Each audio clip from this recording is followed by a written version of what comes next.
Hey guys, Insomnia here with some more AFK Arena. Today we are back on the free-to-play account on the test server, and the brand new event that we have been waiting for is up. There it is, the War of Wits, ends in 14 days. So the War of Wits, let's go ahead and check this out. So let's see the rules. If you have an identical card as selected, the two cards will be combined, resulting in an upgraded card with the sum level of both cards combined, but cannot exceed the maximum level of 9. So 9 is going to be the highest level that you can get out of here with combining cards, which is going to be very cool. Players have said this is similar to Hearthstone. I played Hearthstone when it first came out from Blizzard Entertainment, but let's go ahead and check out how exactly this is going to look. When entering the event for the first time, players will be given a differing number of initial points, which is based upon the player's current campaign progression. Very interesting. So the War of Wits is going to be based on campaign progression, which means further in the campaign, the more points you're going to get. During this event, players will make use of a hero draw from a uniform hero pool. Heroes from this pool cannot be affected by players in any way, which is good. This puts PvP on the same aspect. That is why so many players love the Battle of Blood event that we've seen a little while ago, to make sure that you're on kind of the same level, that it's more about the skill of the player and RNG of cards versus what the player actually has for heroes themselves. This event includes a certain number of relics, as well as 4 factions: Lightbearers, Maulers, Wilders, and Graveborns, of which 20 heroes per each respective faction shall be available. 2 of each card type exist within the central card deck and shall be shared between both players. So similar, it looks like we are going to share a deck between both players, 20 cards of each faction. So I might be collecting the same card essentially that my opponent is collecting at the same time. And it looks like it's only 4 factions, so no Celestials or Hypogeans, which will be interesting to see. All heroes will possess health, attack, and defense rating. Heroes' levels will vary from 3 to 9. The higher a hero's level, the higher their attributes will be. Remember, 9 is the cap, which we just seen a minute ago from the hero level. Players can choose to fight competitively against similarly ranked players or spar with their guildmates and friends. Very cool. At the start of battle, a coin will be tossed to determine which player gets to pick the first card. Afterward, the player and the opponent shall both respectively receive 2 hero cards, a level 4 and a level 5 hero. So we'll get 2 heroes after the first card. Both players will then select 1 card from the 4 cards placed in the middle during the turn, with the player that won the coin toss selecting the first card. Not sure if they're going to be face up or face down, but that we'll have to see. Once the player has made a selection, their opponent will then pick a card. Meanwhile, any remaining unselected card will all be upgraded by 1 level. So if you don't choose it the first time, it's going to upgrade its level. Unselected cards can be upgraded 3 times. If an unselected card is upgraded for a 4th time, it will be destroyed. So if a card isn't chosen, 4th time it will be destroyed. Before making a card selection, if there are fewer than 4 selectable cards, random cards will be generated to bring the number of cards to 4. So we're always going to have 4 cards on the table, it sounds like, and then you're going to pick from that selection. If an identical card is selected, the 2 cards will be combined, resulting in an upgraded card. So it sounds like you want to pick cards that you already have to get upgraded cards, is what I'm thinking, with the sum of the levels of both cards combined. So if you got a 5 and a 4, good. If you got a 5 and a 5, you're going to lose a level because the max is 9. All relic cards will automatically take effect in battle. When there are 3 or more heroes of the same faction or hero class in a formation, they will receive a special union bonus. Ooh, that's very interesting. With only 4 factions, if you have 3 or more heroes of the same faction, you're going to get a bonus. Wow, that's pretty cool. Pretty cool effect. I cannot wait to see it. I played Magic the Gathering for many, many years, and seeing the War of Wits really brings me back. Both players are able to view their opponent's cards and what choices they made. Wow, so you can see your opponent's cards too. Once each player has made 8 card selections, the battle preparation stage will commence. During the battle preparation stage, heroes selected for battles shall appear on the left side of the battlefield. However, once the battle begins, a player's hero may enter from the right side of the battlefield as a result of the system's matchmaking process. 17. We're on number 17, guys.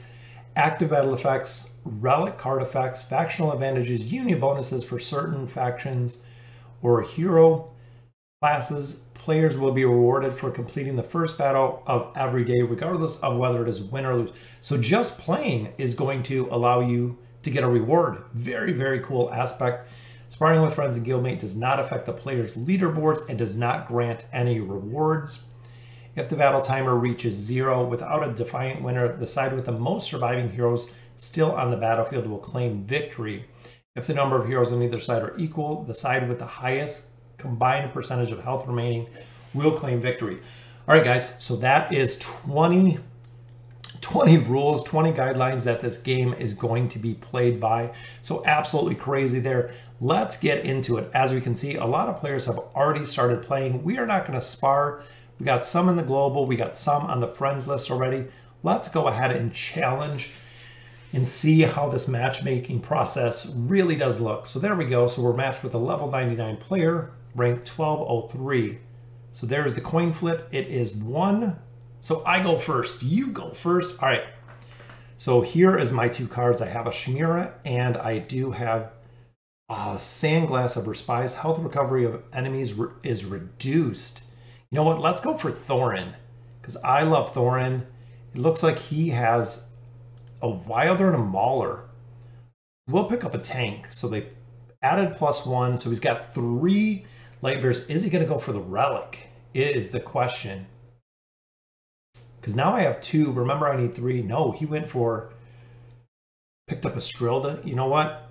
I have 1 Wilder. That would be my second Wilder. But relatively weak. Maybe support. You know what? Let's go Wilder. I'm trying to get the faction bonuses here is what I'm thinking. High level ally heroes grow stronger. Wow. Ring of Valor. Should definitely pick that up, but he picked up Rose. So that card stood for turns, so it was gone. You know what? We're going to go Graveborn because that's who we've been looking for. And I believe he is going to pick up a supercharged Lucius there. Oh, Lucius actually disappeared. So we do have our 3 of 5 set bonus there. So does he, though. He has a 3 of 5 set bonus as well. Strengthens allied heroes parable with the Horn of Inspiration. You know what? Let's pick up the Ring of Valor just because during battles, if an ally's health is equal to more than 7, their health and defense shall be increased. Wow. During battles, allied heroes will deal 4% less damage if a hero places the horn. You know what? Let's go ahead. We'll pick up the ring. All right, we got a Graveborn there. Hopefully he doesn't pick it. I hope he goes Lightbearer. I'm thinking with Gwen, he is going to pick Gwen up, which he does. So we are going to go with Pharrell. Let's, you know, 5, 6, 7, 8. Let's pick up a Chimera, and we can combine the cards to an 8. Powerful, powerful hero there. And I'm hoping he'll get Belinda. And I'm thinking I'll get... Oh, he took Pharrell. Oh, man, he took Pharrell. Can we get another Graveborn? It is Nara. Very nice, but he'll have a 9. That's okay. We'll pick up a Nara. Because we got a Chimera. We got a strong Chimera. Weakens Lightbearers and Graveborns. Oh, no, that's going to be devastating to us. Is he going to do it? Oh, he picked up Belinda. So does this work for both, though? During battle, all enemy Lightbearers and Graveborn heroes deal 12%. So that'll hurt me a ton. Wow, that'll hurt me a lot on that. But we cannot have him take a Rose. Oh, because that will be a maxed out Rose. You know what? Let's take Rose. Because we do have Chimera. And all of my factions are all over the board here. It'd be nice to get that Thorin. That would give us a level 6 Thorin. I think he is going with Wilders, which we did. All right, so that'll give us a level 7. Banish an enemy hero at the start of battle. The support is glowing. Oh, because you can have faction. You can have not only faction, but we can have support heroes too. You know what? Let's combine that card. So we got an upgraded Thorn and an upgraded Chimera. He's probably going to grab the Wilder because it looks like he's very, very close in the Wilders. No, he goes with the Noki. All right, guys, let's see. Place 5 heroes. So here we're going to go with Thorin, I'm thinking Chimera. Then we'll go with Silas. Let's put him in the middle. We'll go with a Nara. Thinking in the bottom. You know what? Let's go top. Then we'll go Rose. Let's swap Rose and Chimera. That's what I'm thinking, guys. This is what I'm thinking. Those are going to be, we are so close to our bonus. Unfortunately, we didn't get it, but we are going to be fighting light bearers. Once you tap ready, the position cannot be changed, which is good. All right, guys, let's see what we got. So again, this part is going to be like the Battle of Blood. So it's going to be 5 heroes versus 5 heroes. And it looks like we have Rose on Silas. Boom, there's the Pharrell kill. Chimera's ult, which I'm hoping is going to be big. Oh, it looks like Chimera took it down. Wow. Let's look at, oh, 3 scrolls, really? 3 common scrolls. Very, very cool. Daily reward 1 of 1. So that's all we can do, but let's see. 19,011. So Thorin did quite a bit of damage. Remember, those were the 2 heroes we focused on leveling up. So very, very cool. So that puts us on the board rank 216. Not sure if that's going to be it. I think that is going to be it. I don't see any additional records or any rewards or anything. Couple of spars that are there. We looked through all of the rules. So we'll go ahead. We'll play one more time. I think short of the board, they're not going to offer any additional rewards, I guess. So it's going to be another really, really fun game similar to the Battle of Blood. I'd love the ability to get not only the relics, but the heroes in there. Not sure if the relics are really going to make that big of a choice versus getting double heroes versus leveling up your heroes. Because remember, 9 is the top. So if you skip a hero, it does gain up a level, which we just seen, making them stronger. The 4th time, the card will be destroyed. All right, so let's see if we get the pick first. We get opponent goes first. All right, let's look. We start with Warwick. Wow. All right, so we got a Chimera. We know how strong Chimera is. Enemy recovery of low-level heroes is reduced. You know what? Let's go with Rose. We've seen how strong Rose was there. And Rose is going to follow our most powerful hero, I thought, because Chimera was our strongest. So I was shocked. Picked up a Drez there. Interesting move. So we got, you know what? We'll pick up a Drez too. He picked up a way stronger Drez. I'm wondering if we do, you know what? I don't want him to take Drez. We're going to go Light Bearers and we're going to go Maulers on this one. He's going to pick up probably, I'm guessing, Chimera or probably Nara to have a 9 Nara, level 9 Nara there. Picks up a Chimera, goes to 6 and 4. We get an Estrilda. Thinking maybe let's, you know what? Let's pick up all the Light Bearers. I want to see what the bonus is. So remember, at the beginning, we're going to get a bonus. We got double trees there and a totem dude, Nemisu there. So we got a tree, we got Almas, we got Thorin. You know what? We are still going, we're going to go with Nemisu. And I'm sure he's going to max out his tree there, but we got another Estrilda. Definitely like to see a leveled up Estrilda would be nice. There's a level 4. Let's see who we pick up here. Gorvo. We're not going for Gorvo. So 4 to a 7 Estrilda. So we have a much, much stronger Light Bearer team there. Pharrell, very, very powerful with the crowd control. But remember, we can only drop 5 heroes. So right now we have 6 in the bottom. So it might be a really, really strong tactic to pick up or level up a couple of heroes versus having more heroes. So if I know the team comp that I'm going to run here, it'll probably be better. I'm thinking to run a couple more heroes because we only get 1 more card, which we're not going to pick him up. Banishes a hero at the start of battle. Could be very, very strong. Strengthens heroes of the same faction. We have 3 and 3. So you know what? We'll go ahead and we'll pick up the Leaf. So we got 1 more pull here. Which again, I like having the Leaf. He's going with a Noki, but again, as you can see here, he has 10 heroes in top. Remember, he can only use weakens Lightbearer and Graveborn. We have Lightbearers in here. We don't want that. You can only use 5 heroes. So you really, really have to build your team. Strengthens heroes of different factions. If there are at least 4 different hero factions in one formation, all allied heroes, well, we're not, because we're only 2 factioned. So that's not going to make a difference either. Let's go ahead and pick up Silas.